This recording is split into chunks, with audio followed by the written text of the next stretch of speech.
Walt Guy's biography is on the website. I hope you've had a chance to look at it.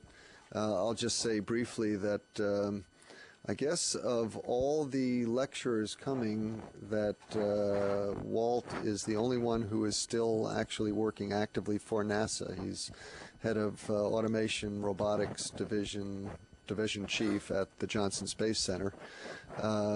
But that's not what he's talking about here. He's talking about the job that he used to do for about 20 years, which was head of Environmental Thermal Life Support and Crew Systems. And of course the crew systems includes all the space suits and the good stuff that I was fortunate enough to get to use. So I've got a personal debt of thanks to Walt. Aaron, I think you wanted to say a couple of things, so I'll pass the microphone to you. Yes, I'd like to say a few words about Walt. We've worked together for many years, and Walt Guy has a very unique capability of being not only an outstanding engineer, technical person, but he also has a very unique capability of being a great or an outstanding project manager, program manager. No matter what task you gave Walt, he could deliver the product on performance, on schedule, and on time. He has that unique capability. He's done that from the Apollo program through the shuttle program. And I think you're really in for a treat to hear Walt talk about the environmental control system. He has a lot of information to offer you. So without further ado, let me turn it over to Walt. Thank you, Aaron. As Aaron said, we worked together over several programs over a long period of time. I was noticing the picture. I'm sure that wasn't put there for me, but my current responsibilities are the robotic arm you see there. That's a shuttle arm, of course. They're station arms also. Grapple fixture over here on the left, and the little jet pack on the tumbling crewman there is part of my current responsibilities. The 20 years that Jeff mentioned, I was responsible for the development of the shuttle spacesuit. So it's like it was meant for me anyway. What I'd like to do is talk about the design. I know in the syllabus it said environmental control system, so where did all the rest of this stuff come from? If you go back in perspective, the Mercury, Gemini, Apollo program had the classical thing that aerospace calls environmental control system. It was basically a cabin system. It took care of the living quarters for the crew. But in the shuttle era, the responsibility of that system expanded to include more than just the cabin, and thus the very long, hard to say name.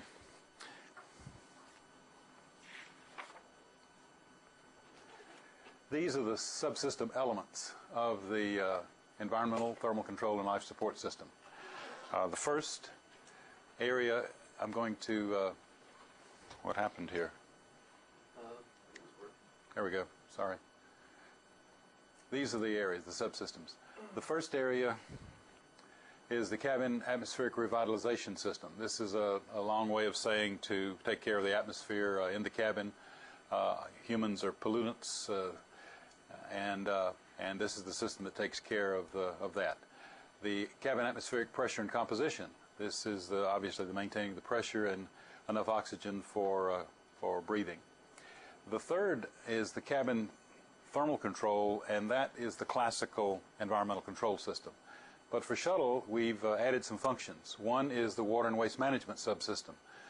There's some hygiene functions required. There's some recharge of the spacesuit's backpack, management of the fuel cell water system, because the fuel cells are the electrical power supply and provide a lot of extra water. Also, the vehicle at this point has a dedicated active thermal control system that takes care of all of the systems in the vehicle, not just the cabin systems. And then last is the airlock support subsystem. This is the EVA crewman's portal to space, and so the environmental, thermal control, and life support system covers all these areas. What I'll do is go through each one of those. The first is the cabin atmospheric revitalization system. Its functions are CO2 and trace gas removal, humidity control, environmental cooling, and atmospheric circulation and ventilation. Again, I'll talk each about these, but I do want to mention that there is a uniqueness about space in that there's no convection, so circulation is important. Also, because of the fact that there is no convection, getting rid of the body heat, the latent heat, requires ventilation of the crew. So each of these areas ended up as part of the system design. This is an overview silhouette of the orbiter. I'll use this throughout the presentation. As you can see, the part of the system we're talking about now, the atmospheric revitalization system, is located up front where the crew is. It's beneath the floor. We'll be talking about the systems in the remainder of the orbiter as we go along. This is the simplified schematic. I'd like to start at the cabin fans. These are redundant. Each fan will do the job. The next in line is the CO2 scrubber, followed by the cooler, the cabin heat exchanger. There is a bypass around that for control of the amount of cooling that's needed. As you're aware, the shuttle can fly with few or many crewmen.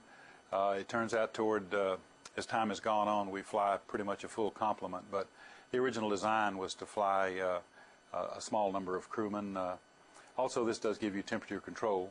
The same heat exchanger provides the condensation of the water from the atmosphere, therefore you get humidity control, and then that's collected. The gas continues on. It's now chilled and is provided out to the flight deck and the mid deck to the crew. Then the gas from the cabin is then drawn back in through some flight deck avionics and back through the fan. So this is the basic system schematic. I might pause here a moment to sort of explain the role of the government in the development of the shuttle. As you know, the prime was Rockwell. It was their job to build the vehicle. But the government philosophy, management philosophy, was to have ownership of the technical aspects of the design. So we had basically no excuse. If it didn't work, it wasn't because the contractor did something wrong. We had to have ownership. In fact, Aaron, as the project manager, would probably look to us first as the reason for a problem as opposed to Rockwell, because we were the conscience of the program. So we should have made sure they didn't do it wrong and provided whatever technical insight to Aaron to make sure he made the programmatic decisions to make sure things weren't done wrong. So very early in the shuttle program, I was responsible for an engineering organization, and that engineering organization wanted to own the design of the environmental thermal control and life support system. So I don't have to get used to this, won't I? Okay. We acquired a chamber. This is a near atmospheric chamber. It's square, so it's obviously not shaped like the orbiter cabin, but the volume was appropriate, and it did allow a sealed environment for testing. It would take a couple of psi delta P is about all it would take. We developed a... We did run it at 10P 10.2, right? No. That was a different one? Different one. Yeah. We developed an environmental control system, or an atmospheric revitalization control system, and placed it inside to do early testing. As you can see here, this is the fan package. The CO2 scrubbers are here, heat exchanger package over here, and you can tell we're not current in terms of calendar-wise. The CO2 and trace gas removal, the requirements were to maintain less than 7.6 millimeters of mercury. This is certainly to provide a habitable environment for the crew. This is higher than sea level, but the medics agreed that that was a completely adequate level for CO2. The CO2 absorption came from the humidified cabin gas, so the system had to accommodate that as a feed stream. The absorbent was selected was lithium hydroxide. The equation was the lithium hydroxide reacted with the CO2 to produce lithium carbonate, water, and heat. And this was a single-use system. It turns out that the lithium hydroxide was an old solution. The previous spacecraft had used the same solution. But pretty much their solution was unique purchased production of lithium hydroxide. When we entered the shuttle era, we were hoping for a long duration, and the idea was to use the commercial products to get away from special production. And so we looked around, and the Navy was producing a screened special production run for their submarines. So there was a lot of use there. So the production was reasonably up. So we decided to use the Navy grade, and so we brought it in and put it in the test bed that I just showed you and did some tests, and it didn't work worth a darn. You notice the loops here show that our canister use of the canister was much more rapid than we had hoped for. The nice, beautiful, deep loops here are a process that we developed to screen the Navy LIO so that we didn't have to create a new production capability, but were able to test the LIO that came off their production line and get a LIO that was much more humidity tolerant. The key here turned out to be not the chemical itself, but its ability to produce good performance over a wide humidity range. So we were able to screen that and make that a viable non-special production run LIO. The lithium hydroxide, I said, was an old solution. All previous spacecraft have been pretty short mission, and even the shuttle was a short mission. But the specification for shuttle said that it should have the capability of going 28 days. And 28 days is not a short mission, at least not in shuttle parlance. So the engineering part of the organization said, well, why don't we go with a regenerative system? Skylab had just been successfully flown with a regenerative system, something we didn't have all this expendables, because 28 days worth of lithium hydroxide for 7 crewmen fills everything up with lithium hydroxide. There's no room for anything else. So we began to look at a regenerative system that could be used.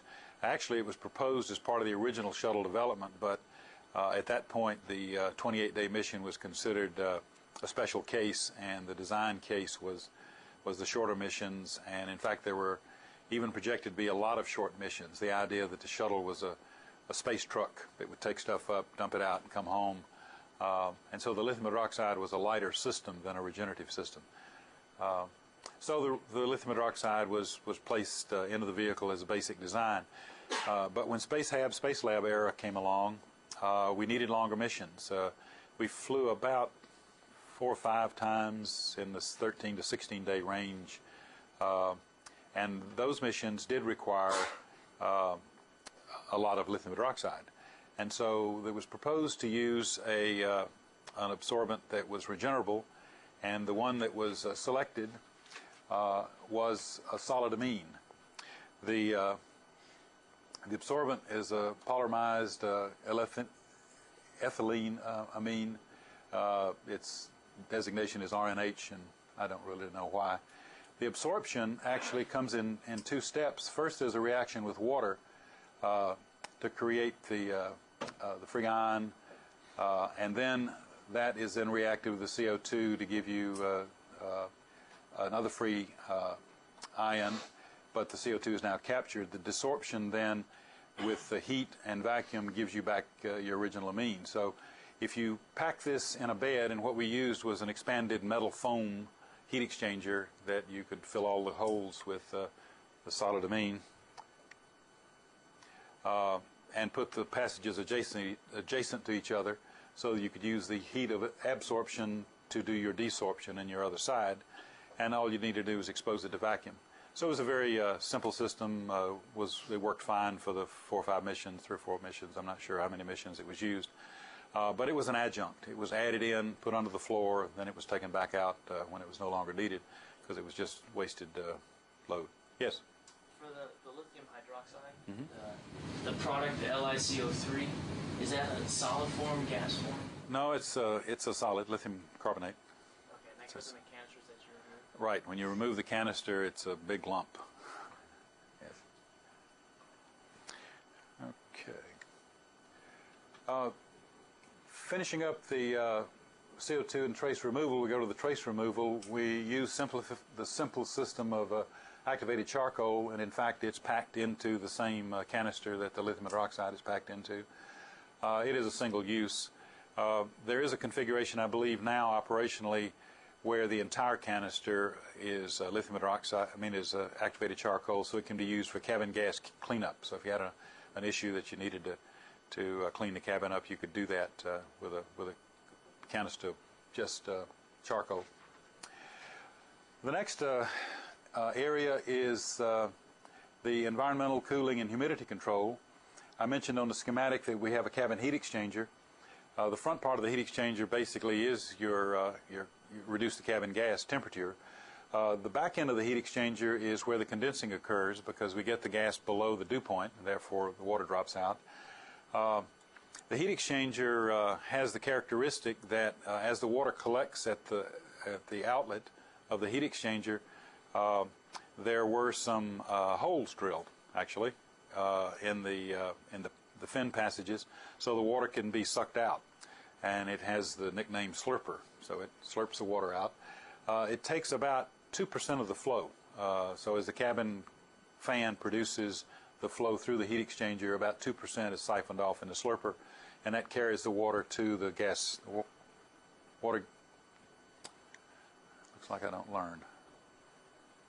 The centrifugal water gas separator. This is a device that basically spins the airstream. It's an airstream with water entrained.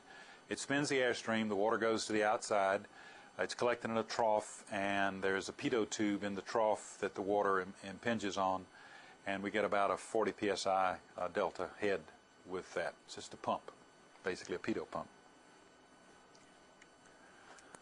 The atmospheric circulation and ventilation is the next part of the system. As you know, we're still in atmospheric revitalization. There are the redundant fans that I mentioned. Each fan will do the job. There are also flight deck and mid-deck duct system.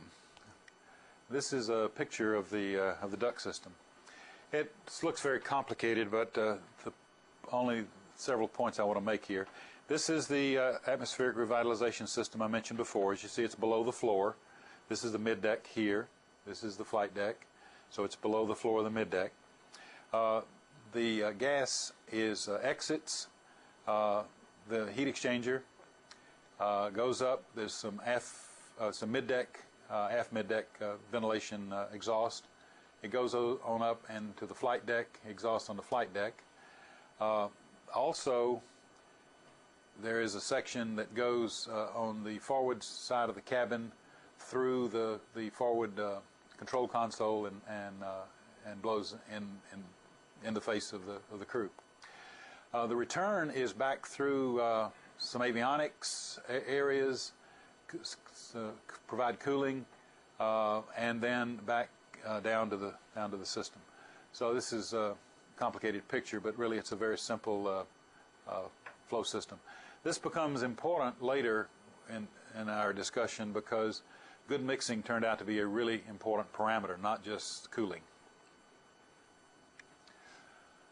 Okay, the second, remember we had 6, this is the second element.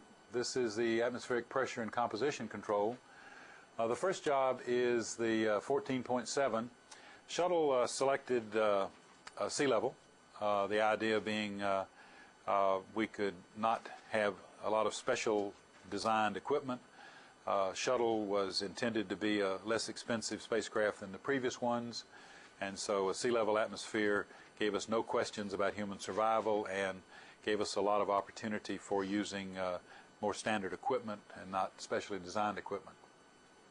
There was a requirement, though, for an 8 psi total control, but this was only for an emergency deorbit. The problem statement is that you've gotten a hole in your cabin. Don't know how you got it, but you have it. And the idea is the system has to be able to sustain the crew for a deorbit. And I don't know who made up the number, but 169 minutes is the number. So we have an emergency return, 169 minutes. The system has to be able to accommodate that, keeping the pressure, the total pressure at or above 8 psi. So there has to be enough flow capability, enough consumables to do that. The half-inch hole was a programmatic decision. I can't speak for that, where the number exactly came from. It probably had to do with meteoroid debris kind of analysis that said what type of hole you could expect. But anyway, that was the design for the system. The next aspect or element of the system is the O2 N2 partial pressure control. At the total pressure of 14.7, we wanted sea level, which is about 3.2 psi oxygen. At the 8 psi, we wanted it to be survivable, but the oxygen could be less. Obviously, people live in Denver, right? So it all works. There are also crew breathing masks, which can be used in conjunction with low oxygen partial pressure. The cabin had to have both positive and negative relief. It had to store the oxygen and nitrogen, and it had to provide pressurization for the water management system. Remember earlier I talked about the more pervasive requirements. The water and waste management system now is placing requirements on the atmospheric pressure and composition control. This is a silhouette again.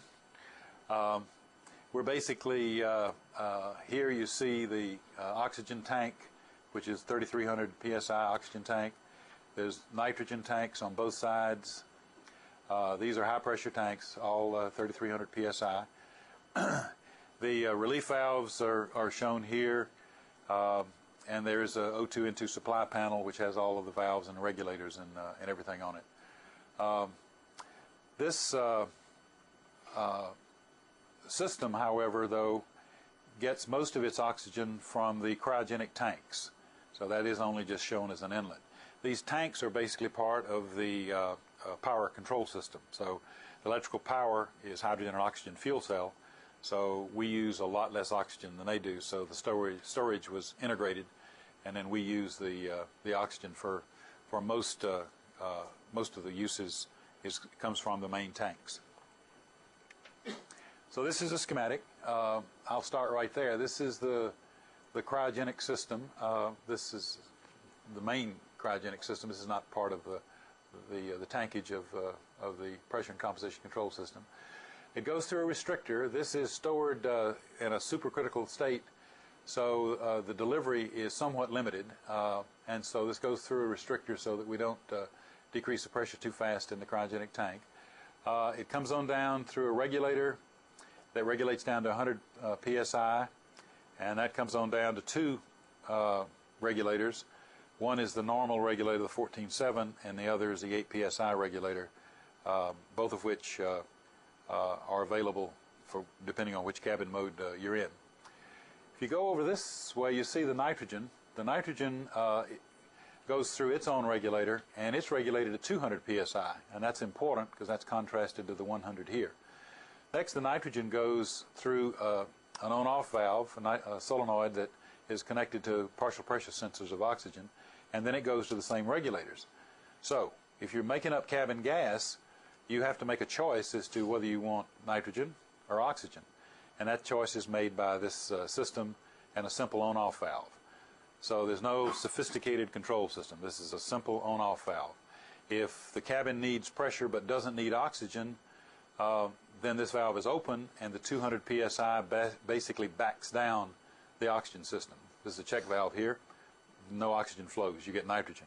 At the point that you need oxygen, this valve closes. Then there is no 200 psi anymore. Therefore, the 100 psi provides oxygen to the regulators.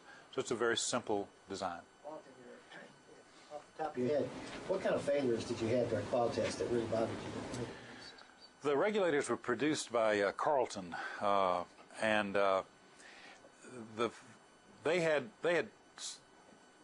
regulators were derivatives of regulators they've been building for years. So the regulator functions really were pretty good.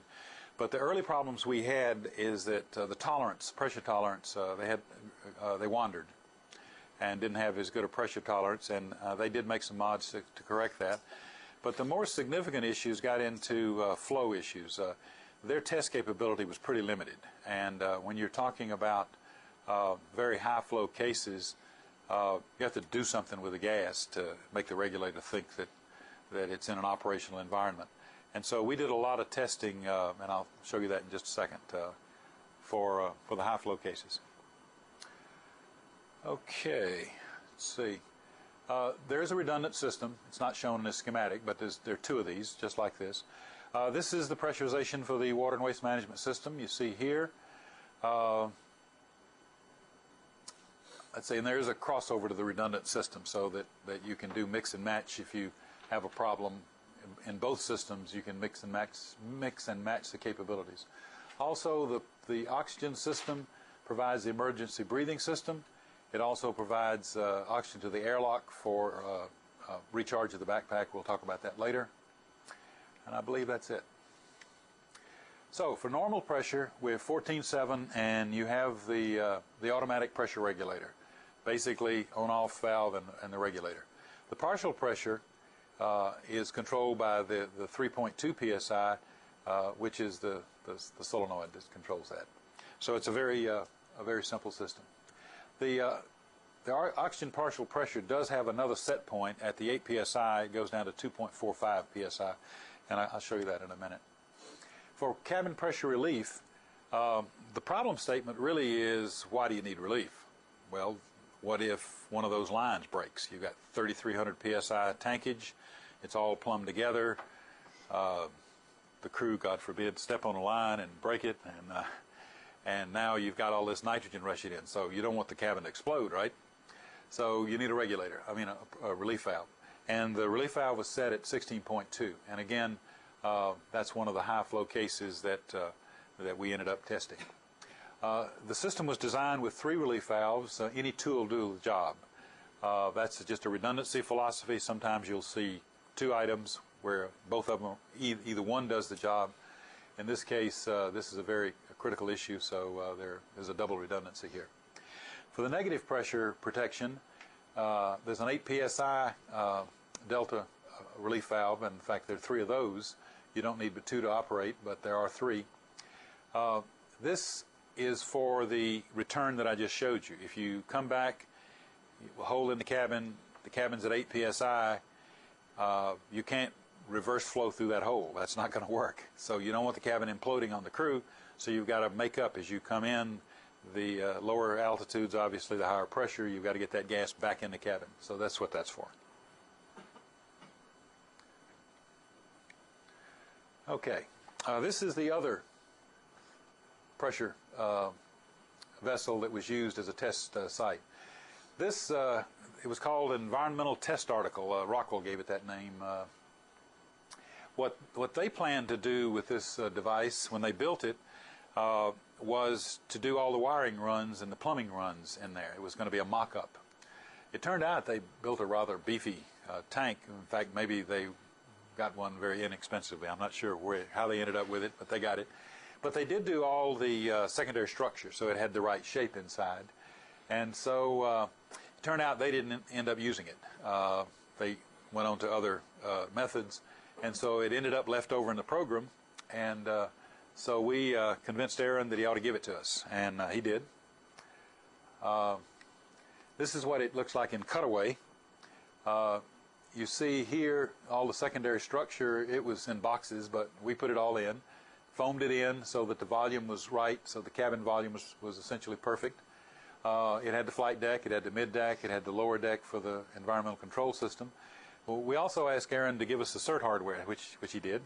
So we had the CERT hardware underneath the floor, and the pressure control system we're talking about actually is on this back wall. That's a picture of it. What we did is faithfully run the lines. In fact, we even used the same line material, same fittings, same everything. So we faithfully duplicated inside this test article the volume and the geometry and the system. All the ventilation ducts you saw, all those were in place. We'll come back to it later, but you notice on the back wall of this test facility, you notice there's an airlock hatch, and later on I'll tell you where that goes. But this is the control panel and the nitrogen system, nitrogen oxygen system. Okay, this is test data. We did some testing to see how the system worked. This was testing of basically the on-off oxygen control system. Let's see if I can walk through this simply. We're working total pressure here, oxygen partial pressure here. During this first interval, the oxygen is on. Okay? So what we're doing here, we're breathing it down, and when we hit the lower limit, so that the regulator wants to do something, when we hit that lower limit, then the oxygen partial pressure starts up because the regulator comes on. Now the total pressure is maintained because that's what the regulator is supposed to do, maintain total pressure. But as it maintains the total pressure, it's doing it with oxygen, and therefore the partial pressure is going up. When the nitrogen valve, when it's satisfied, that's enough partial pressure of oxygen, then the solenoid valve opens and you see the nitrogen come on. Now you remember the nitrogen feed was at 300 psi versus 200 psi. So there's a little jump. That's just a mechanical artifact of the regulator. If you change the inlet pressure, it regulates slightly differently because it's a balanced system. So you see a little jump there. And then during this period, the pressure is maintained, but we're breathing off the oxygen because we got the oxygen fenced off now. And then when the pressure is satisfied and the solenoid goes back the other way, then we again start the oxygen again. So the system worked quite well. If you notice, the tolerance band spec-wise was pretty wide. The system operated in a very narrow band, so we're very pleased with that. Normally that's important not only because it shows you that you do have a good sensitive system, but you can't, mechanical hardware, electrical hardware, either one, never operates down the middle always. There's drift. So you need a little tolerance in your band here to have a decent system design. Yes, sorry. Does this change a lot when you have the crew performing high metabolic activity? The cabin is so large that it really doesn't know. The cycles would be, they would be different, obviously, because you consume more oxygen, you would need more oxygen. So the on-off cycle would favor longer oxygen cycles. But in the big picture, there's really not a lot of change. You might have, what was this time period? It looks like this was about three hours maybe. So that might go to 2 hours per cycle. I mean, not really very much. We're still in the atmospheric. Sorry. Does microgravity have much effect on circulation of the air? Or not? There is no circulation in microgravity. Okay, so just lays there. So you just need, it's all from the You edge? push it or it doesn't go. That's right. There is diffusion is a driving force. So if you're really, really patient, even in 0G, you can wait. But you can't stay alive that way. but yes, you do have to have ventilation. Okay, still in the atmospheric pressure and composition control. This is the emergency breathing equipment. We used plug-in face masks. There are some uses for the mask that require a carry-on bottle to give portability, but in the vehicle does have plug-in capability. The masks were purge-type masks, so you're probably not familiar much with masks, but there's a mask called a rebreather, which basically your lung power does all the work, and you only purge enough to keep the CO2 down, and you keep rebreathing. And then the purge type says every breath's a fresh breath, and you then exhale, and the gas goes out in the cabin. And that's the type that this is because the cabin needs the oxygen. I mean, it's not going anywhere bad. It's okay that it's not completely spent. It's good. That's like a scuba mask, right? Is that a scuba valve? It's a first tank? Don't scuba. Oh, okay. Sorry. Well, I think the answer is yes. It's scuba, you take in the air and then you blow it all out. Unless, I mean, there are scuba rebreathing systems, but they're the typical scuba gear is not. Okay. Rather than raising your hand, if you make a noise of some kind, I'm sorry, I don't mean to ignore you. The mask can be used in a contaminated environment, and the mask can be used if the concentration of O2 is low to give you a better oxygen level. This is the 8 psi test that we did, actually a series of tests, but this is data from one. As you see, we started up in the 14.7 range. We simulated the hole. The pressure immediately starts down. The partial pressure of oxygen we let degrade to about the 2.2 range. This is a different set point. You remember I told you on the oxygen sensors we have two set points. This is the second set point. And so we have the lower oxygen partial pressure. The system came down. The 8 psi regulator, which is always online, captured the pressure decay, caught it. The solenoid valve popped back and forth to keep the oxygen okay, because we're losing now. We're going out this half-inch hole. And the system worked just fine. This did have the crew on the masks, because that's livable. You can live there, but the mask is a better environment. So this is a mask case. Okay. This was a requirement that came on later. The design is the design now. The vehicle exists. So we have to now operate that vehicle with accommodations for whatever operationally we want to do with it. And a new requirement developed and was imposed on the vehicle, and that requirement had to do with the spacesuit, with EVA operation. The shuttle spacesuits are basically 100% O2, and the classical way of going EVA from a sea level environment was a 4-hour pre-breathe, actually as much as 6 hours depending on the how conservative the medics were at the time. That number varied around some to prevent bends. But it was determined that if you acclimatized at 9 psi for about 12 hours, then you only required a really short pre-breathe, and the suit-up time, which gave you 30 to 40 minutes, actually gave you sort of a free tune-up to your pre-breathe as part of your suit-up operation. And so that was viewed as a much better way to do EVAs than the previous way. The masks are useful, but they're not very comfortable. So if you have to keep them on for a long period of time, they're not very comfortable at all. Also, the medics were very concerned about mask leakage, that if there was any inflow, nitrogen inflow, that could break the pre-breathe. But our system isn't designed for 9. We have a 14.7 and an 8, but we don't have a 9. So we needed a manual procedure. But before that could be accepted, there were some issues that had to be evaluated, and we had to do testing on each of these issues. The first is the flow rate acceptability at 9 psi. Obviously, the less dense gas, you're not going to get the same mass flow rate. And we had to make sure that that ventilation was going to be adequate, and testing proved that it was.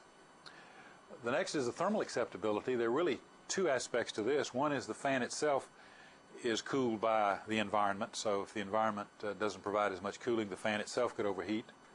Also, the electronic equipment, some of which is air-cooled, the less dense gas could be a problem there.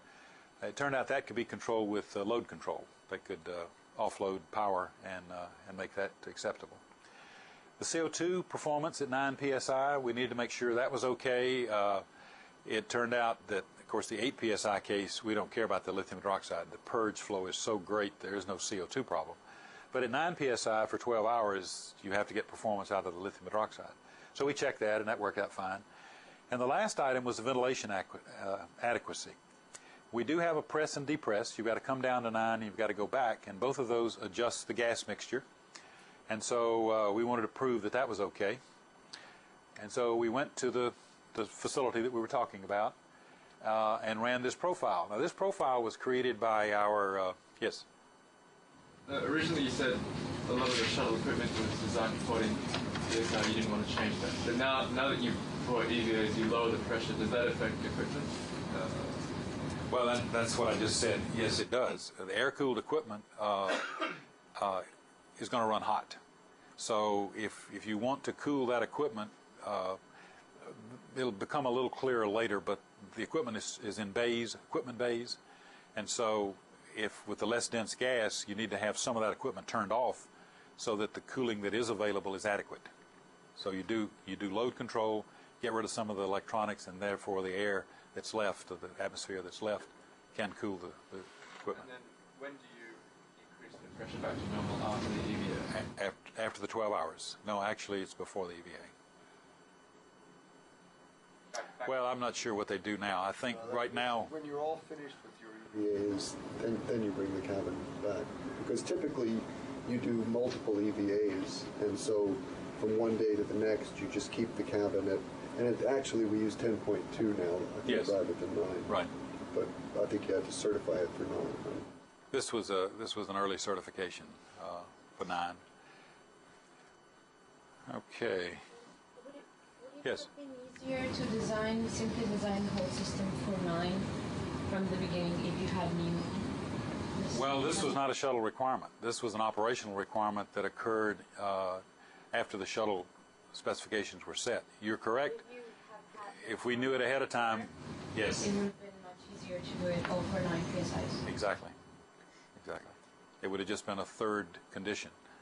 But as Jeff pointed out, we changed our mind. The first was 9, and now we're at 10.2. So we're not consistent.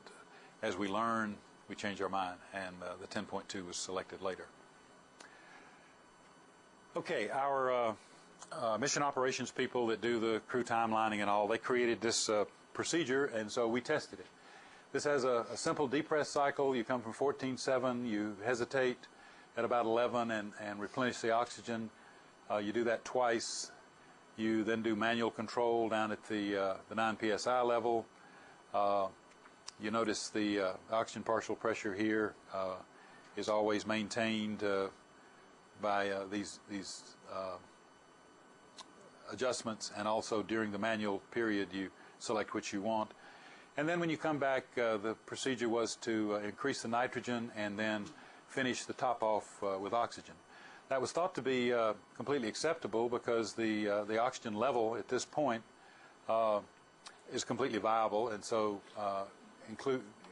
doing the nitrogen first and topping it off with oxygen was thought to be an acceptable way to operate.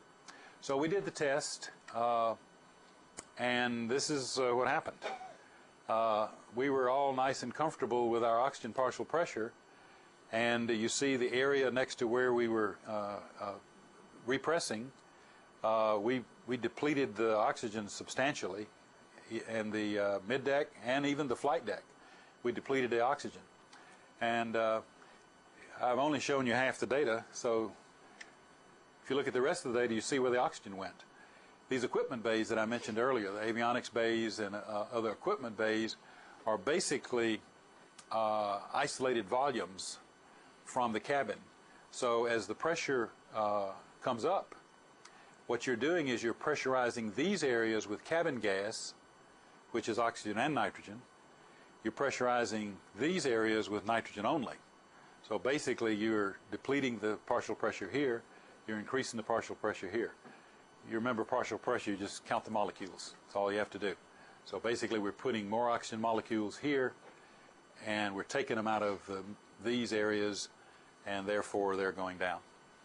So we developed these. This is a picture of one of the bays. You see all the empty space around the equipment. That's where the gas is. So we came up with an alternate procedure, which is to simultaneously put the oxygen and nitrogen in together. And of course there's the 9 back to 14.7. And you notice that solved the problem.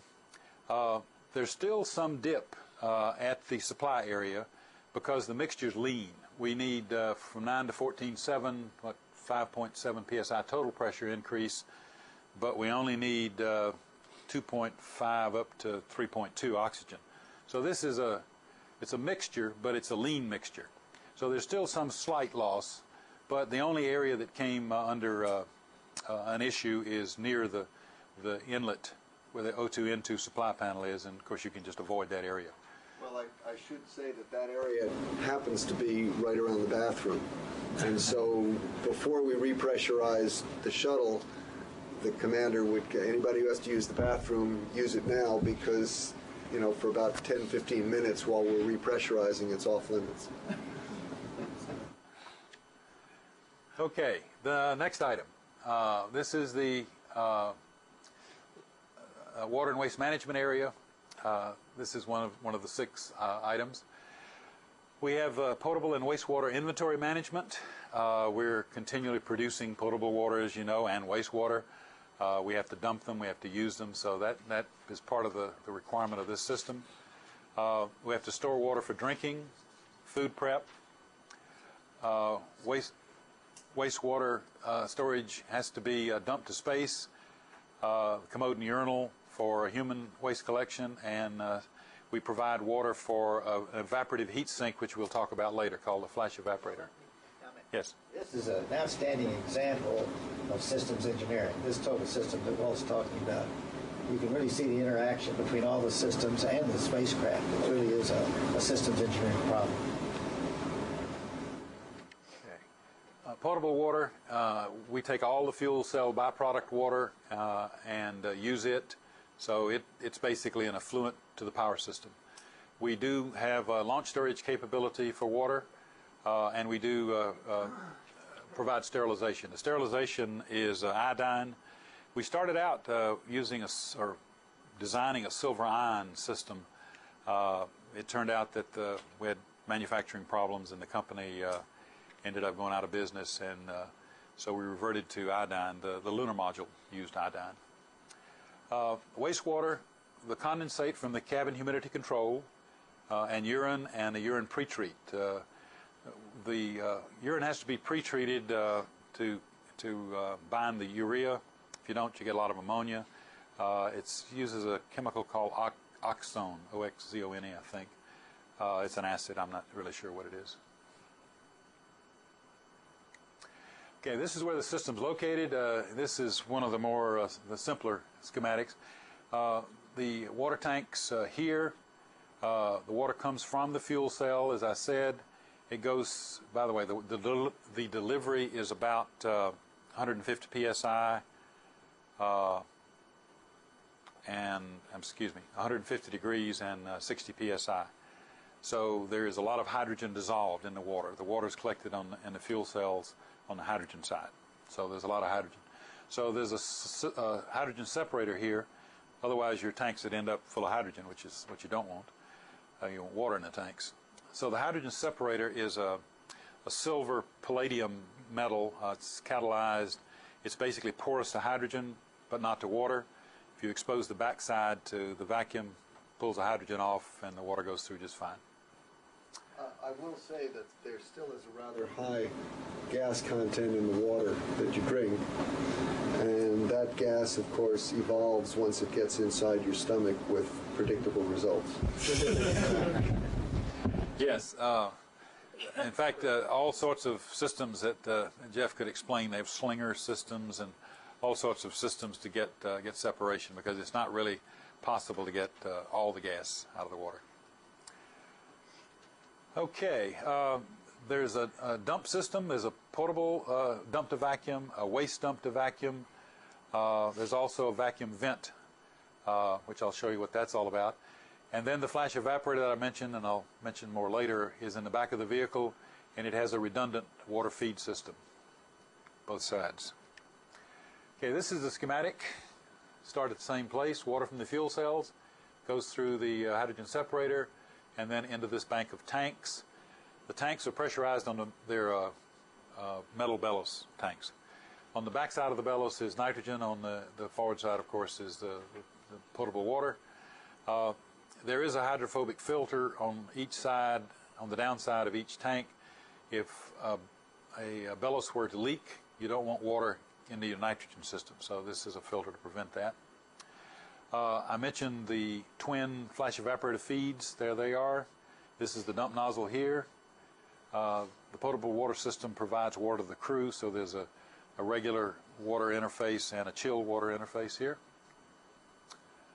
I believe that's it.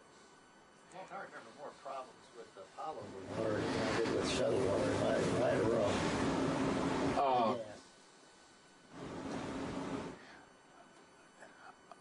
I don't have those sorted mentally. I'm sorry. I don't remember. I'm not sure. Yes. Yes. I remember the Slinger. Where did we use the Slinger? Did we use the Slinger Apollo or shuttle? Maybe that was an Apollo. No, we had it in the shuttle. I get confused too. Basically, that means you put your water into a plastic bag, and now you can actually sling it around like so, and so the water will go to the outside and the gas is on the inside, so that actually separates, and then you can squeeze the gas out through a valve. Okay, on-orbit trash storage, there is an overboard bleed for odor control. It's a very small overboard bleed to vacuum. And the human solid waste collection and storage, that's also vacuum dried and stabilized. This is a waste management picture. The subject we were just talking about is the vacuum vent. The vacuum vent does vent the commode area where the feces are. That vent also provides a vent for the water separator. It also provides a vent for airlock depress for EVA.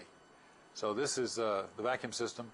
The urine is collected and trained in a liquid, well, let's say that differently. The urine is, after it's been separated from the gas stream, is stored in a waste tank, as is the humidity from the cabin thermal, the atmospheric revitalization system. And then that is pressurized from the pressure and composition control system, and it's dumped overboard. This water is not used for anything. It's basically dumped just to do inventory management. The next picture explains a little better about the commode and the urinal themselves. The urinal originally had a unisex interface cup. It turned out that didn't work very well, and so later flights there was a custom male-female, and later there was even some more customizing for the crew, I believe, but I don't have the details on that. But the urinal itself, obviously, for urination, there needs to be some way to make the urine go where you want it to go, and those were done in fan separators. So there is gas pulled in the cup, and in training the urine then comes down and goes through the separators. This is also a centrifugal type separator, and then that's sent to the head that's created here, then puts that wastewater urine in the waste system. The EMU spacesuit, it also has a condensate drain after each EVA, and it also goes through the same system and into the waste tank. The commode is basically, there's a seat. The seat has a small opening. The commode itself is basically a cylinder or a tub, and there's a slinger in the bottom. So the slinger basically distributes the paper and the fecal matter on the outside wall in a thin layer. The vacuum then can dry that so that it deactivates it, so it does not end up either any odor or creating any kind of bacteriological issues. But the entrainment of the fecal material so that it in fact hits the slinger is done with an airflow. The airflow comes in around the seat itself. That requires a good contact with the seat. It also requires positioning. It turned out that positioning turned out to be an early issue, or reliable positioning, and so a trainer was put together that had a camera here. And the trainer, I might add, was discreetly located in a non-observable place, so that it could be used in privacy, the comings and goings, and also the use of the facility itself. And they told us that it was not hooked up to a tape recorder. But anyway, I think that... Just to elaborate on that, basically the problem, it really is a rather small opening, and it just doesn't feel natural to know where to put yourself down. And it actually did lead to significant messes on orbit. I won't go into any more detail, but the idea is that you would position yourself the way you thought it should be, and then you turn on the lights, and there's a TV screen in front of you, I'm not making this up. So that you could see how close you are to the bullseye. Enough said. Okay. The cabin thermal control is another one of the subsystem elements. It's a circulating liquid cooling system. It provides the heat sink for the atmosphere itself. It also provides the ability to reject that heat to the spacecraft cooling system, because you've got to get rid of it out of the cabin. It had some avionics cold plates, some air-cooled avionics, support the crew in the airlock, and a potable water chiller. This is the location. You notice the avionics bays are listed here with their little circulation systems. The liquid system then services each of those, the chiller, the condensing heat exchanger. And this is the place that the cabin system connects to the spacecraft system, is on the aft bulkhead right here. We'll see the other half of this system in a little bit. This is schematic. It's very complicated looking, but it's fairly simple. Let me show you the air piece first. Look at the black lines. There's the twin fans, goes through the air-cooled avionics, through the heat exchanger to get rid of the heat. There are some cold-plated avionics in each bay, so you take care of the cold-plated and the air-cooled in this bay, in this bay, and in this bay. So now you've got all the electronics taken care of. That coolant loop then has to service. I should have started this up at the pump. Sorry about that. Here's the pump. Come down. Also takes care of the forward and overhead window mounts around the window for thermal control, and the hatch. It's just a way to keep those thermally stabilized. Back in the early flights, we had something called DFI, Development Flight Instrumentation. It was a special instrumentation package. It was also liquid cooled. And then this is the heat exchanger to the spacecraft system. It's a Freon system. This is where the main heat's rejected, right here. So on the other side of this, you've got cool liquid. Turns out this is water. We go through the liquid cooling garment, which is the spacesuit cooling garment, the water chiller, go through the cabin heat exchanger to cool the cabin and condense the water out, and then back to the pump. I failed to mention the IMU. It has triply redundant fans, pulls air through it, and that's also cooled by this gas stream. So anyway, this is the cabin thermal control system. These functions, I just said each one of them. I won't repeat them. Cabin circulating liquid cooling loop. As I mentioned, water is the coolant. Water is actually a very good coolant. And if you have any requirements that push you that way and you're designing thermal control systems, you like water. Water is completely non-toxic, so it can be around the crew. Leaks don't make any difference. Has a very high CP. It's a really good fluid. Problem with water is freezing. You don't want to freeze it, and you don't want to get it so hot that it turns into steam. But if you can stay within the boundaries, it's a good fluid, and that's what this is. Redundant pumps, I showed you that on the schematic. The liquid gas heat exchanger, showed you that before. Cold plates for electronic cooling, and the window hatch mount. The circulating gases that I mentioned for the avionics, the cabin gas was used as a coolant. You saw the redundant fans and the doubly redundant fans. I mentioned earlier, and someone commented on it, that the promise early on was the shuttle could be a less expensive development activity if we used off-the-shelf avionics, the kind that aircraft use.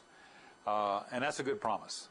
It turned out that that's not a very good, not as good, a solution for thermal control as liquid cooled. Liquid cooled is a much more efficient way of providing a heat sink to electrical equipment. When you blow the cabin gas through it, then you end up with the problems of if you change the pressure in the cabin, which we've talked about, that can affect cooling. It's also, you have to put out a lot more power. You have to blow a lot more gas than you do power to move the liquid around. So it's not a very good thermal solution. And actually, the promise of less expensive avionics I don't think was actually fulfilled, although that's somebody else's topic and not mine. because I think everything was pretty well custom. So it did potentially complicate the thermal control system for a good goal, and how well that goal was met, somebody else will have to speak for. Another one of the subsystem elements, the spacecraft. Why don't we usually take a minute break in the middle, and we're about halfway through, so why don't we take our 2 minutes now, and then we'll pick right back up.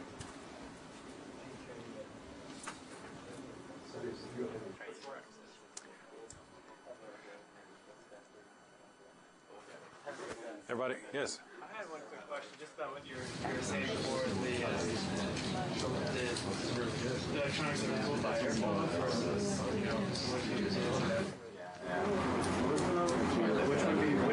did you say it would probably From an engineering standpoint, it's much better to cool with liquid. So if you use cold plates, it's much more efficient. You get a good, reliable heat sink, and you can then design your thermal conduction paths so that out of the avionics box you make sure the heat goes to the cold plate, and use a lot less power. You can pump water a lot more efficiently for the cooling capability than you can pump gas. So is that what actually happens on the shuttle now, or do you have a mixture of both air cooled and both?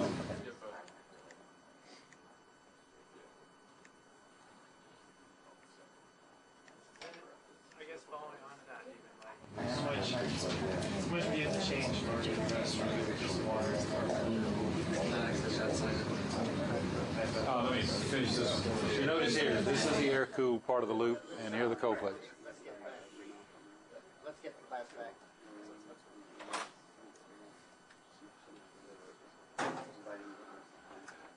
Thank you very much.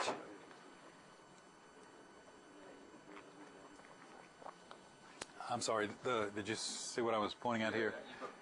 Yeah, and this is one bay, and they have both cold plates and the air-cooled here, here, and here. There they are. Of course, when you go outside the vehicle, there's no more air, so all the external equipment's cold-plated. Was there another question? Yes, sir. I was just saying, what kind of design changes would you have to make in order to go strictly to completely liquid-cooled electronics? Well, if you're trying to use off-the-shelf, and it's air-cooled already, there's a cabinet right there full of it. Right. If it's air-cooled already, then you have to stay with that concept. If you're custom designing, then from the very beginning you say, I'm custom designing this to be liquid-cooled, and then the internal design is such that there are conduction paths to the base plate so that it can be cooled. Okay, let's see if I can... I guess previous to that, all of our spacecraft were Apollo was liquid. Yes. Because you had to be able to take those spacecraft down the vacuum. Right. We evacuated the cabin both in the command module and the lunar module. And Gemini too.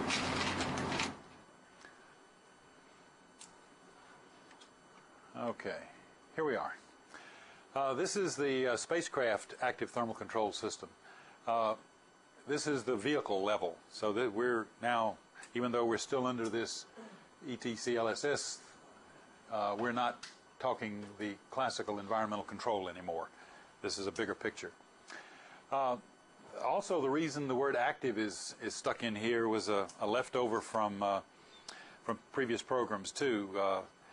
For example, on Apollo, we had several heat rejection systems, not a single one. And we also did a lot of passive thermal control on Apollo. We had a mission mode called barbecue, which is basically you roll the vehicle very slowly, so you normalize the environment. If you leave the same side toward the sun all the way to the moon, that side gets really hot. So this is the active system to get away from heaters and or vehicle level control. Okay, there's an on orbit. We have a radiative heat sink. We also have an evaporative heat sink on orbit. During ascent entry, we have two heat sinks, both of which are evaporative. We have a circulating liquid system. We take heat from the cabin, from the fuel cells, hydraulics, all the cold plate avionics, electronics, and payloads. We do cooling for payloads. So all of these are the functions of the active thermal control system. I don't know why.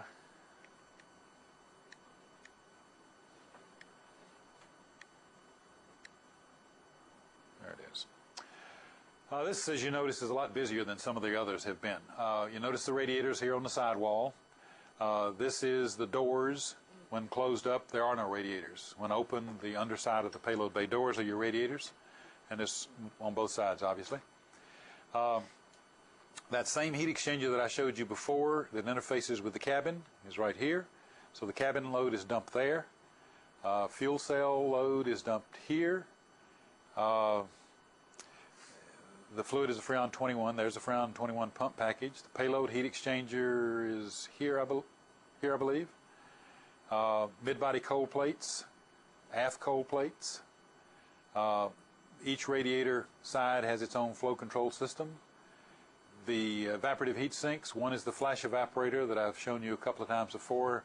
I'll describe a little better in a minute, is here. It uses water. There's an ammonia boiler here that is also an evaporative heat sink. And when we're on the ground, there's a GSE connector for a GSE heat sink. Analytical work was done for a heat balance to understand that. More than you would ever know. In fact, this is the most complicated integrated thermal test ever run at JSC. And I'll show you a picture of it in a minute. We actually tested all of that together. And it all had to work together. And it gets worse as we go along. I'll show you all the integration factors as we go along. But it changes from mission mode to mission mode. It changes within mission modes as to how this system works. And I'll try to describe that. Okay, so this sort of gives you the feel. Now, keep in mind geometry is going to play an effect here as to how you plumb the system up. So all of Freon is running through all of those lines there to the radiators? Right, okay. It'll be a little clearer in a minute. Okay, this is a schematic. Let's start at the radiators. On a good day, this is doing the job for you. All the radiators are getting you nice, cool liquid. The radiator uses a bypass system, so that you see the bypass around the radiators. It's good to remind yourselves that the heat load can be tremendously different in high level mission phases. A lot of electronics, a lot of crew activity, a lot of the vehicle is alive and pumping out the power and therefore pumping out the heat. If you ever did one of those 28-day missions we talked about, which was a spec requirement, you can imagine this vehicle is almost quiescent. It's doing very little. You're trying to lengthen the mission, so you're doing hopefully experiments or something in Space Lab or Space Lab. You're doing something else. You're not really, the vehicle is not working for you very hard. Just as an example, we have 5 computers, and we use all 5 during acid and entry of the active phases for safety. But once you're on orbit, when you have a long mission like that, you actually power down all but 2 of the computers. That's just it. I mean, there's a lot of other systems which you power down, and that way you're limited in many missions by the electrical energy, which is limited by the amount of hydrogen and oxygen you can carry for your fuel cells. So by powering down, you extend your mission, and of course you'll also reduce the heat load. And when you reduce the heat load, you've got to find some way to make that same radiator work for you at a very low heat load. So it has the capability of getting rid of a lot of heat. If you don't want it to get rid of that much heat because you don't have it, then you have to go to a bypass system. Anyway, the next thing in the loop is the GSE heat exchanger. So on the ground, you don't have radiators working, so you use the GSE heat exchanger. Then there's the ammonia boiler. When you re-enter, the ammonia boiler gives you the ability to operate with an evaporative heat sink prior to the connection of the GSE, and so it's part of the thermal control system. The next is the flash evaporator, and you notice there are 2 flash chambers here. One's called the high load, one's called the topper, and I'll talk about that a little more later. Then the nice cool liquid, however it was cooled, all these cool it, however it was cooled is then available for the vehicle, and there is one more little heat load, and that's that cryogenic oxygen that we're bringing in. We also warm it up with this coolant loop. So the flow then goes to the aft cold plates, and then the flow also goes to the cabin heat exchanger and the payload heat exchanger. You notice these are either or. And that's because sometimes you don't even have a payload heat exchanger use, so you don't use it. Sometimes you have a lot of use for it, and maybe, for example, Space Hab kind of an arrangement, you wouldn't be in the cabin as much, so you can divert that. So it allows you to use the capacity in either of two places here. Then you come on down and come through your pumping package. There's redundant pumps. Then you go to the fuel cell heat exchanger, because now you've used the cold fluid up, and so the fuel cell can stand to warmer temperatures. Also some cold plates. Now it might have occurred to me, why did we waste our nice cold fluid on these cold plates? Why don't we put those cold plates down here so we could have had more cold fluid for our cabin heat exchangers? And the answer is geometry. Those are way in the back. The cabin is in the front. So after you've come forward from the flash evaporator, which is in the back, to the cabin, you don't want to go back to pick this up. So you wouldn't want to have to go back to the back of the vehicle and then back forward again. So this is a geometry problem. So we have cold plates here. We also have cold plates here. We come forward. There's the hydraulics heat exchanger is the last thing on the loop, and then back to the radiators. We'll talk about that a little more. The functions of the active thermal control system: collect the waste energy from all the systems, we just talked about that, and reject it radiatively to space. That's our first choice. Our first choice is to use the radiators. It turns out that the radiators in some heat load environments don't do the job. You have a high load and a bad environment, you can't get rid of all the heat. Also, we're producing a lot of water, so something's constructive has to be done with this water. The fuel cells are pumping it out because every time you make a kilowatt, you've got more water to use. So we decided to augment the space radiators with the evaporative heat sink at these high load cases. This gives us an ability to accept a radiator system that can't really do the job by itself, but make it completely adequate for some of the low heat load cases. But in the high heat load cases, then it's augmented by water. Now, when you want to get rid of water and you don't have some of this bad environment, you can actually throttle the radiators down. And if you throttle them down, then you force the evaporative heat sink to come online and do the job for you. So in other words, you change the set point on the radiator. Normally we use 40 degrees set point. If you change it to 56 degrees and let the water take you from 56 back down to 40, then you artificially get rid of water. So it's a good water dump system. During ascent over 100,000 feet, we use a water boiler, a flash evaporator, not a water boiler. That's a Freudian slip, I guess. The Apollo had what's called a water boiler. It was a nightmare. We said never will we do that again, so we ended up with a different design for the shuttle. The re-entry system below 100,000 feet is ammonia. It'll carry you all the way to the ground and on the ground until you get to GSE. Water won't carry you because water won't evaporate less than 100,000 feet, but the ammonia will. So that's the reason it's there. Okay, let's talk about the radiators themselves. The two payload bay doors are a mirror image of each other. So there are radiators on each side that are exactly mirror image. I don't know what happened there. Anyway, this is supposed to say that the radiators on these two sides are mounted in or plumbed in two separate cooling loops. The reason for that is if you ran, there's always a redundant loop, obviously. You have to be able to take a failure and still have a good system. If you run both loops through both radiator sides and you took some sort of a collision hit, then you could wipe out both of your cooling loops in one hit. And so that's unacceptable. So by plumbing the systems up with mirror image radiator systems on different loops, then you can still use the capacity together. But if you lose one side, you still have half your capacity left, and plus you have your evaporative heat sinks to make up the difference. So we can survive with a panel, a door out. I mentioned the dual set points before. Also mentioned the bypass thermal control.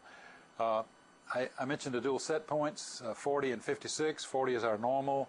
If you're trying to burn up some water, you go to 56 and you use the difference in water.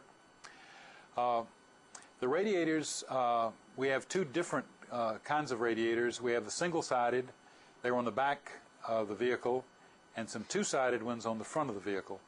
The reason for that is when you open the door, you expose the underside of the door. If you have radiators on the underside of the door, then you've exposed your radiators. But if you lift the radiator panel off the door, because the doors go way down, like gullwing, if you lift the panel off the door, then you can see the underside. It's not as good. Don't get a full view of the heavens, but it does get rid of heat. And so we needed that extra capacity. So on the front four panels, they're the two-sided, and on the back four, they're single-sided. The radiators themselves are made out of a honeycomb aluminum structure. The tubes were embedded in the structure so that the surface was smooth, and that was because we wanted to use a silver Teflon tape for our thermal control coating. For previous vehicles, we'd always painted the radiators, painted them white. If you look at the Alpha, Epsilon white paint, it's pretty good. It's about, I think Apollo was 0.18 Alpha, and Epsilon about 0.92. It's pretty good. The market had moved along. Technology had advanced, and there was now the silver Teflon out there. And what the silver Teflon does is the silver gives you the reflection, which is good, and the Teflon gives you the radiation, which is good. So you get the best of both worlds. So silver Teflon was about 0.05 Epsilon and about 0.88, 0.9, something like that. So you lost a slight amount in Epsilon and gained a lot in Alpha. So basically you could ignore the sun, which is what you'd like to do, is ignore the sun. It turned out the silver Teflon had some issues. We tested the radiators. The radiator was not a slam dunk. With 8 panels, 4 of which are two-sided, effectively you have 12 panels. You have fluid going through those in parallel tubes. You're trying to guarantee that the fluid all goes where it's supposed to go, and therefore the viscosity of Freon, which is very low, analytically said it was all right, but we wanted some testing to prove it. So we did test the entire radiator system, and in that test, all the silver Teflon fell off. So it said it's a really good thermal coating, but it doesn't seem to be very practical. It turned out that the problem was adhesive. So we did a little adhesive work, and the materials people came up with a Permacell that worked perfectly. They've never come off again. In fact, we get 10, 12 years out of the radiators. We don't, lots of time.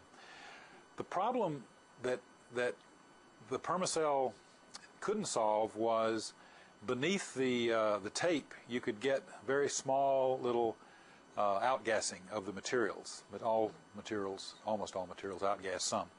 So basically it would put bubbles underneath the tape. So we went to a perforated.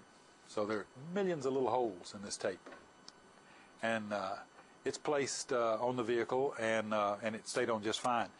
It wasn't very long though that people began to worry about the focusing of this silver, that the doors are curved upward, and so there's a focal point there that is a very, very hot point. And it was concerned that that's really not a good thing to have.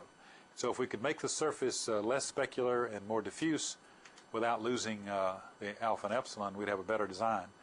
And so they dimpled it. So now we have Permacell, dimpled, perforated silver Teflon tape. Works great. Okay. The flash evaporator.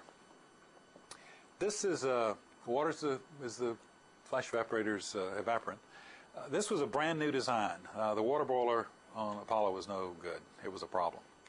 The flash evaporator is a very simple concept. You have a chamber. You run your coolant around the chamber that you want to be cooled, and you spray water on the walls of the chamber.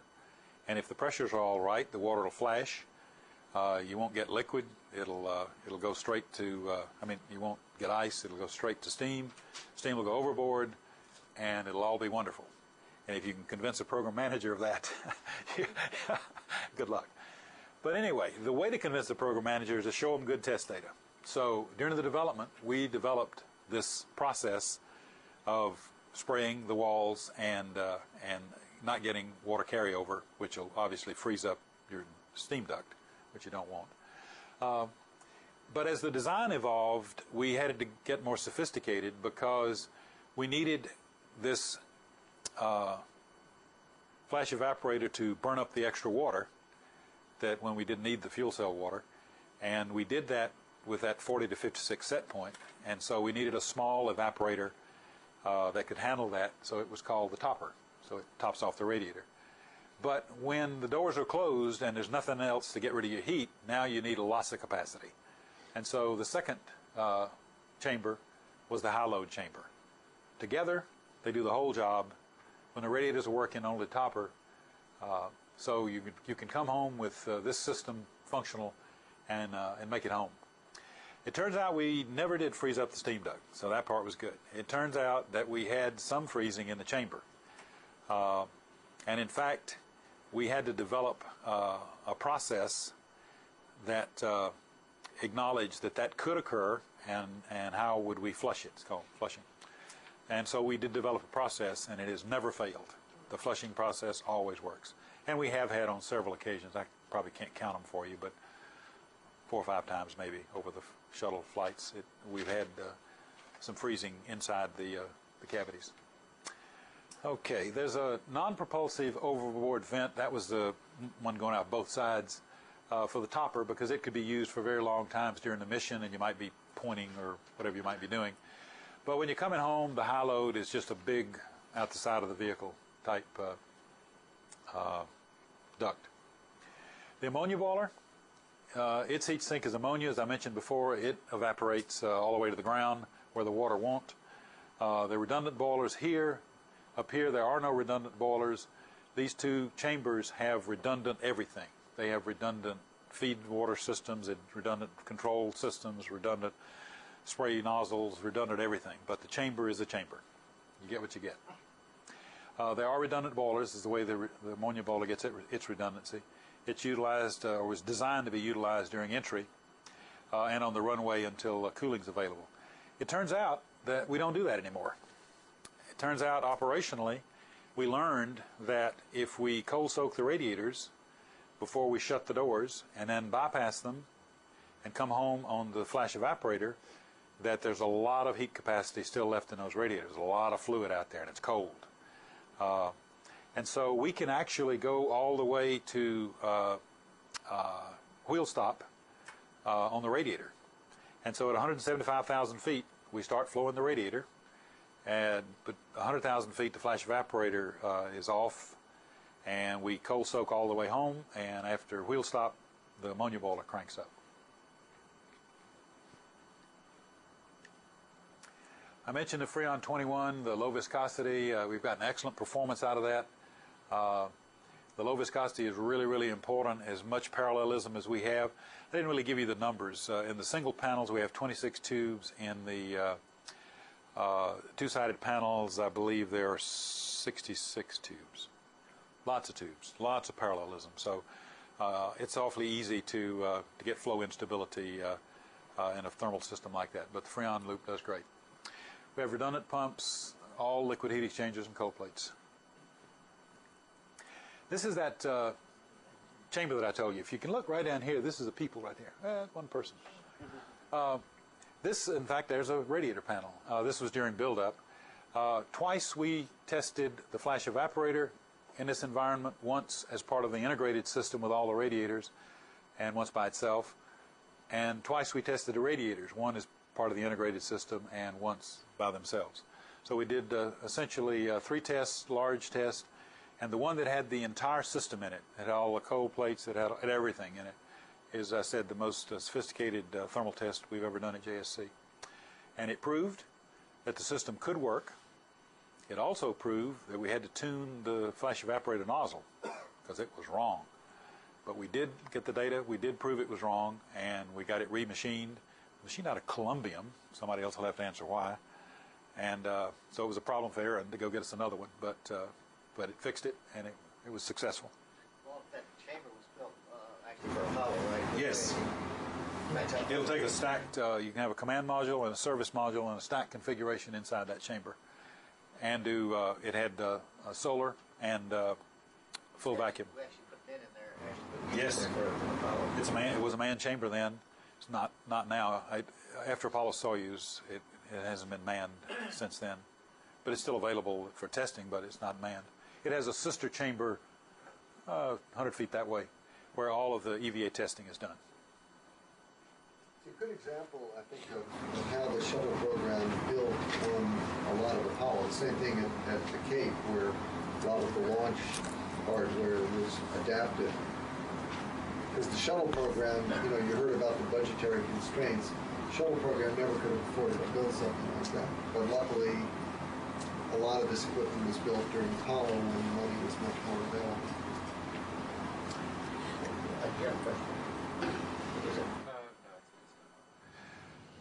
Okay, if you've been keeping count, we're getting toward the end here. I did want to mention before we left the main orbiter systems that there was some rotating equipment life testing that we did for the program. The equipment we're talking about here is the cabin fan, the water gas separators, the avionics bay fans, cabin coolant, and the vehicle coolant pumps. The life requirement was 100 missions, and that was calculated by somebody to be 20,000 hours. So if you could show 20,000 hours of successful operation, you had the design life of the hardware. We set up a laboratory to run the equipment. It was obviously a low-maintenance lab. We collected data and checked in the room occasionally to see that everything was all right. It turned out that all the equipment passed the 20,000 hour requirement. We did learn something, though, that some of that stuff was so noisy. Oh, it was noisy. So there was some work done on some muffling, but the hardware itself was all good. Okay, we are at the end. Yes? Were there noise requirements for machinery? Yes, there was a cabin noise spec, and yes, it had to be met. And I don't remember how it was met. Whether they'd put mufflers on some of the equipment. maybe some insulation inside of the ducting. I'm not sure. We have time. I'll tell a little anecdote here. We were out-chaired the change control board. And the doctors, the medical organization, came to see me and said that the cabin was very, very noisy, and it was going to really do a detriment to the astronauts. And it was very expensive and very, in terms of dollars and weight, to really get the cabin, all the cabin fans and everything, cabin environment down to the level they wanted. So I thought for a moment, and I said, well, I go out to California a lot. I go out to Rockwell, and I stay in the motels that are on the Los Angeles freeway. And I said, you don't seem to be worried about me, my ears, in staying on those freeways and not being able to sleep and having all that noise. And the doctors looked at me for a moment and says, well, you're already deaf. And I said, what did you say? So, but we did have to make some modifications of it to actually reduce the noise. Let me interject one item. I think somebody asked the issue about the IMU. We decided to pick the IMU off the shelves, and it was air-cooled. To really do it right, if we would have done it right, we would have picked an IMU which was compatible with liquid cooling rather than or redesign it. But we decided to stick with the IMU that was air-cooled. And whether that was the right decision to make, I don't know. It seemed like it was, because I think we've only had one problem with an IMU. I don't think we've had many problems with the IMU. But that's a little anecdote that I thought. That's a program manager's trade. Probably the air-cooled IMU was a less expensive option. It might have cost a little in terms of thermal efficiency, but that's only energy, power, and power was available. So it was a good trade-off. Okay, this is the last of the subsystem areas. This is the EVA airlock support. The environmental thermal control and life support system does support the airlock. It maintains the cabin pressure and composition during the airlock repress and depress. This is really a requirement back on the ARS and the pressure and composition control system, because airlock use basically dumps cabin gas, and then you repress the airlock. So it's a requirement that you cannot upset the cabin while you're doing the EVA function. We also provide the service and cooling umbilical. If you have any kind of mental picture of being in the airlock, the crew is connected with cooling and oxygen through an umbilical, so they don't use the consumables in their spacesuit and backpack. And so that's provided by the ETCLSS. Heat rejection, the crew wears a liquid cooling garment, and the cooling for that is done by the vehicle until you go EVA, of course.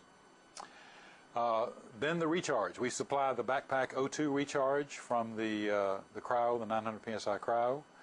We supply the water to recharge for the sublimator. The EMU uses another, the EMU's NASA's overrun with acronyms. EMU is Extravehicular Mobility Unit, which means nothing either. Spacesuit and backpack.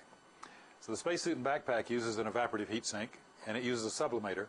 And the idea there is it's a device that exposes a layer of ice to space, and then it sublimates, and you get your cooling from that, as opposed to putting liquid water on a surface and flashing it. But anyway, that has to be serviced, and so that water is provided from the system. And then the condensate that the crew brings back off an EVA, that's a sweaty job. That condensate goes back into the system. So the airlock support is another part of this system. In fact, that's the 6th part, so we are through. This is a picture of the airlock. Not really the airlock. This is the test chamber that we built to put the equipment in. You notice it has the right hatch in it, and if you can recall back an hour and a half ago, showed you a picture where there was this hatch basically on the other side of the back side of the test chamber. We hook those together because, as I said, as you depress and repress the airlock, it affects the cabin. So we needed a test environment that had both those simultaneously. But the difference is this has to go all the way to vacuum. So we connected this to our vacuum system, and when the crew is inside this, it's a manned vacuum test. And when the crew is inside the other test chamber, it's basically sea level, or at most 8 psi would be the lowest it would ever be. And I think the last picture is a spacesuit inside the airlock, and this is just a little cutaway showing the airlock. This was mounted on the back of that chamber you saw earlier. So if Okay. you bring that picture back, I'll talk to that for just a minute, because and then we'll have some questions. But before every flight, one of the things that we do is that every EVA crew member takes his or her spacesuit into that EVA test chamber, into the airlock test chamber. So you actually get a chance to take your own suit down to vacuum.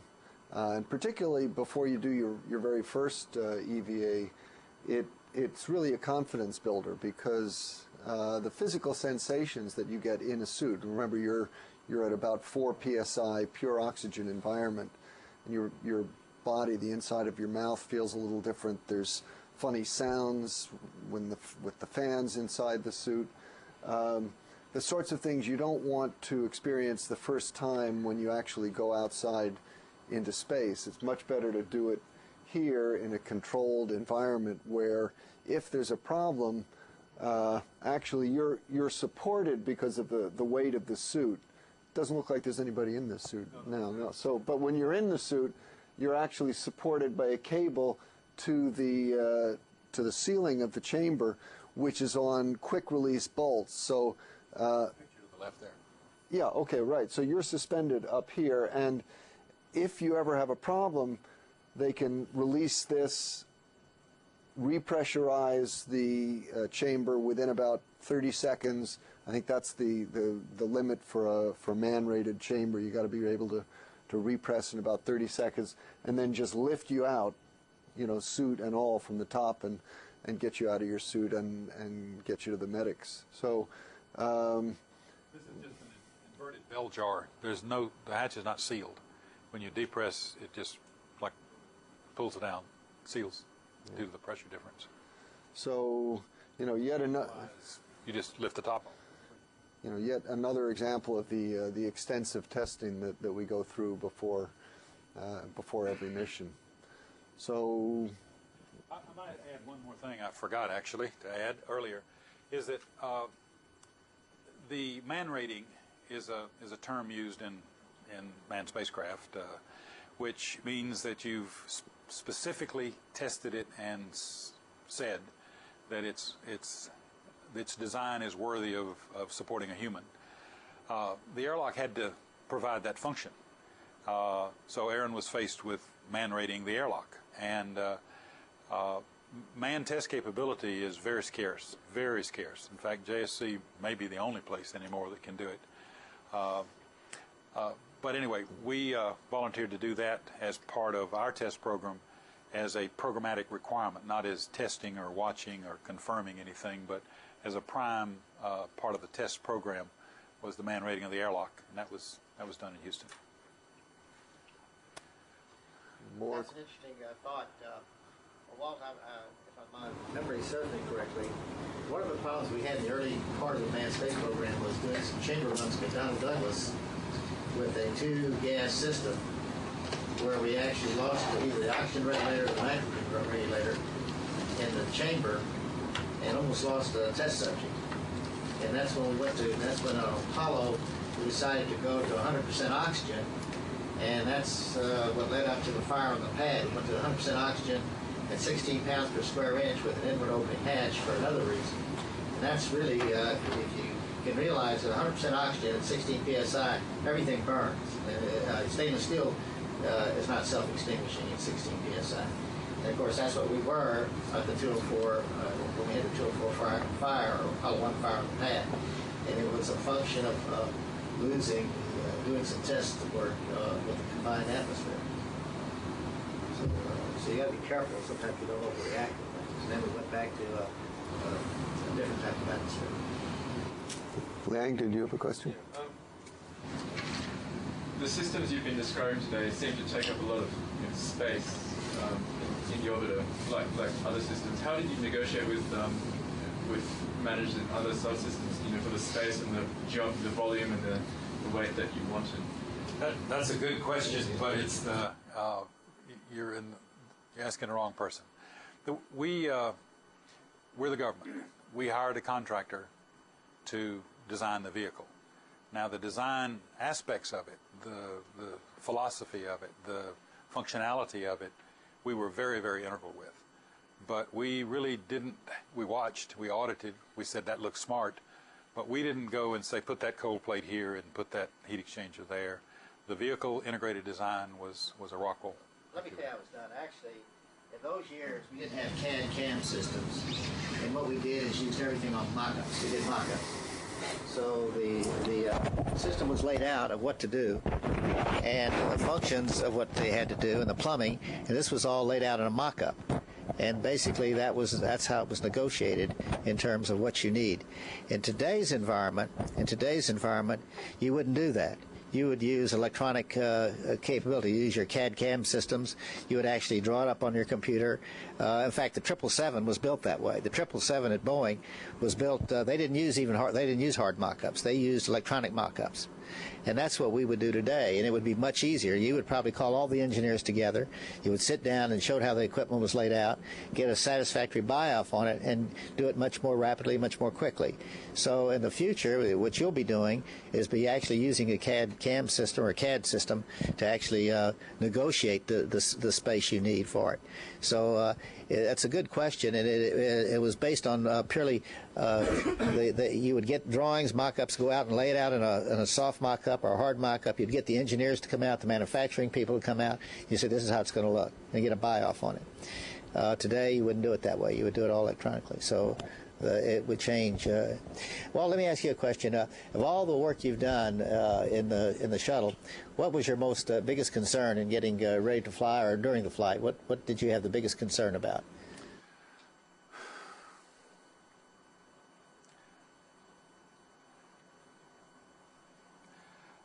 I was young and confident. I don't know that I had a specific area that I was I was really concerned about.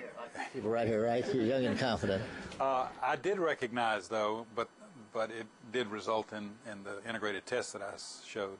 I did recognize that we had the most highly integrated thermal control system ever conceived, and it had, as I said, modes within modes. It changed modes with respect to the vehicle phases. It changes mode with respect to operation.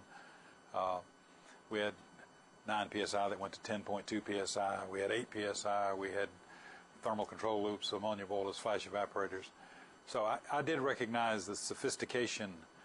In fact, we proposed early on to use that large chamber in an integrated vehicle test. Not we, me, but the big we looked at an integrated test like the command service module was tested.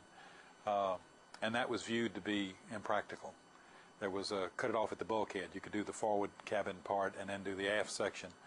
But that was viewed to be impractical. But it still was a very integrated design. All the systems engineering that was there created that interdependency. And I think I was smart enough to know that there was certainly some potential risks there. But we did... remember in the very beginning of this, I talked about ownership of all the technical aspects. We had ownership. We believed that what we had done was prudent, appropriate, and we believed it would work. So it wasn't like you bought something and you hope it works. Can you say a word of what you think? This is looking in your crystal ball about the CEV. Do you think it's going to have a very similar type system, or what, have you thought about that? Well, we hope so. Our new administrator has sort of a back to the grassroots philosophy, or at least right now. And so we hope that the CEV will be developed with a lot of government involvement, that the government will have ownership, again, of the technical aspects of the design. If that happens, then I think a lot of the experience that's around and a lot of the free thinking and the independence that the government can bring to that. There's another school of thought that says keep the government out of the way and let the contractor go do their thing. And obviously you wouldn't get that position from me, but there are people that believe that's the right way to do it. So do you think the system will look pretty much like this, or similar to it? Or? Well, similar, yes, I do think so. I believe that the very tight schedule for the CEV is going to put a lot of pressure on the program manager to go with the tried and true. So I don't think there's going to be innovation that has risk with it. Maybe there'll be innovation that's good engineering, but I think the innovation with risk will be very much minimized because taking shuttle offline in 2010, it's going to be a lot of pressure to get this vehicle finished. So I think that's going to breed some conservatism on the design side.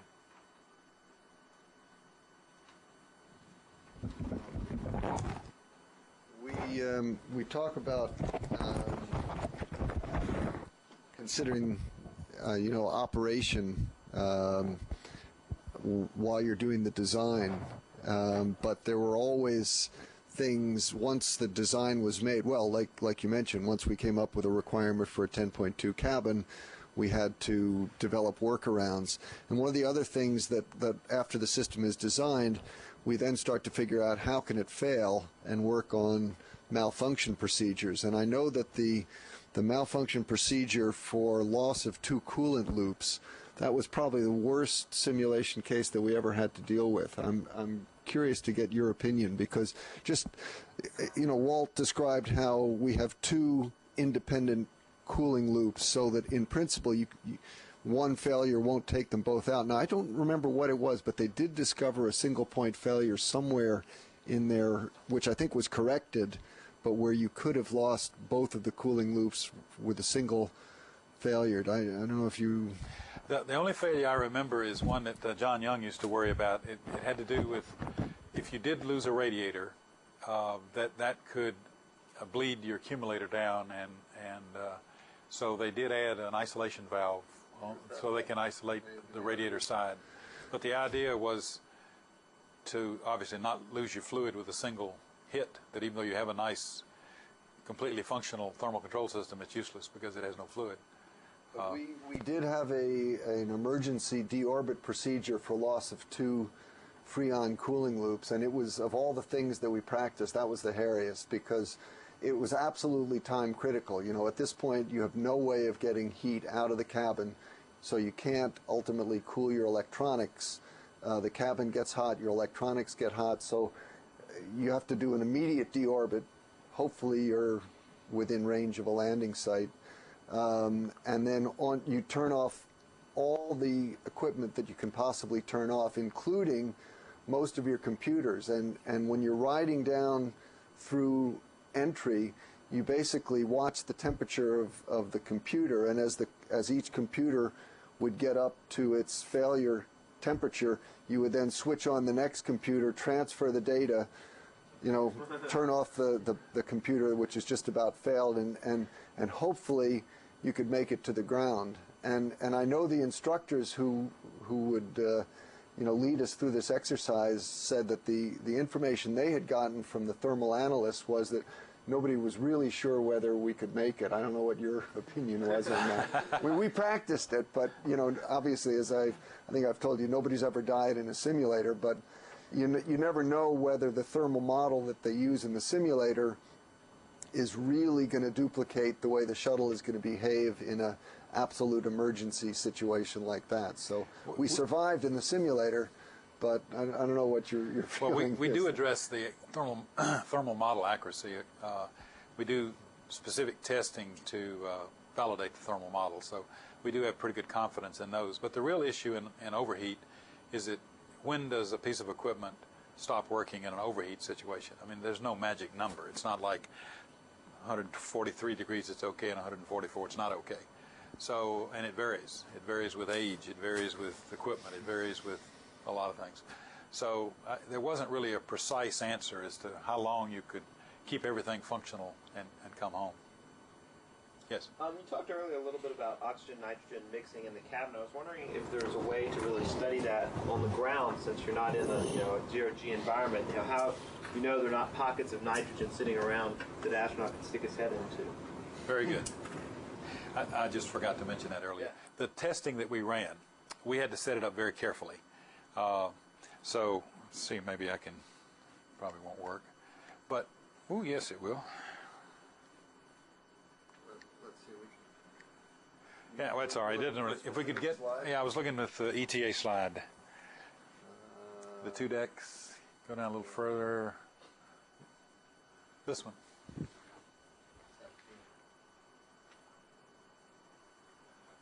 That's the outside, the next slide. Right. If you notice, there's a flight deck and a mid deck, so obviously buoyancy is going to mix that stuff for you. So what we did is we set up a thermal condition where less than 1 degree thermal gradient everywhere in there had to exist before we ran the test. And that was to guarantee that we had no help from circulation, naturally induced circulation. But you're absolutely right. That test would have been a useless test without neutralizing the gravity effects. And we actually, the first time that I did the spacesuit test in there, we actually used the 10.2 protocol. So I actually had to go in the day before, take the cabin, take that to 10.2, spend the night, and then we can do just a 40-minute pre-breathe. For most of the other tests, when you go in, in order to avoid the inconvenience and expense of staying through the night, you go in early in the morning, and then you're coming right from a sea level environment. So before you go down to 4 psi in the suit, you actually have to pre-breathe pure oxygen for 4 hours. As Walt said, that was the alternative. So you basically just get in your suit, and you can either bring a book and read your book, or they'll pipe music into you if you want to give them a CD, or I guess it was a audio cassette in those days, or they have a little black and white TV monitor that they can show you. So, and you just sort of sit there for 4 hours, and then once you've finished the and the problem is you're not allowed to go to sleep. That would be the easiest thing, but they want you actually to move around, because when you're moving your muscles, you're actually then doing a better job of denitrogenating. So you have to stay awake, and if you don't say anything for more than about 10 minutes, they'll pipe something in and say, Jeff, are you awake? You know, so. But this was a very, very useful facility. I mean, they used it for all different sorts of things, and it's I guess that was the one new facility which was built for the shuttle. Yes. Specifically. Jeff mentioned several times the 10.2, and I talked about the 9. The 9 was the original design, but the issues with the 9 PSI had to do with you had to take the oxygen percentage got too high, right? Right, and so there was much concern about flammability. So the idea was if you could raise the pressure up some to 10.2, then that would be less flammability issue. But then the problem became at 10.2 that the suit at 4 psi was too much of a drop. If you're in the bins world diving, somebody mentioned diving earlier, scuba, you can usually use a 2 to 1. So if you don't reduce pressure more than half, you're probably okay. You're probably not going to get the bends. But half of 10.2 is not 4, and the suit's at 4. So there was that issue again. So they bumped the suit up a little bit, and they got it up to 4.3, and went to 10.2 and developed the pre-breathe protocols that made that acceptable. So that's sort of how it balanced out. But that was another operational move later. Yeah, and as Walt said, you're spending enough time once you get in the suit and you purge all the nitrogen out, and so you're sitting in a pure oxygen environment. You've got to do a bunch of tests and check out, communication tests and cooling tests, so that you basically, you're not losing much time by having to spend 40 minutes pre-breathing. So the whole thing worked out pretty well. And it'll be an interesting question how they design the CEV, because the CEV has to be compatible with docking to the space station, which works at a sea level environment. But on the other hand, if you're going to take the CEV into a situation where you want to do a lot of spacewalks, you probably want to be able to operate it at probably more like 8.5 or 9 psi, so that you can go right into a spacesuit without an extensive pre-breathe. And of course, people are always trying to figure out, could we design the spacesuit to work at a higher pressure, but then you give up maneuverability. We'll talk about that in another lecture that I'll be giving on EVA systems. So, Walt, thank you very much. Oh, enjoyed it.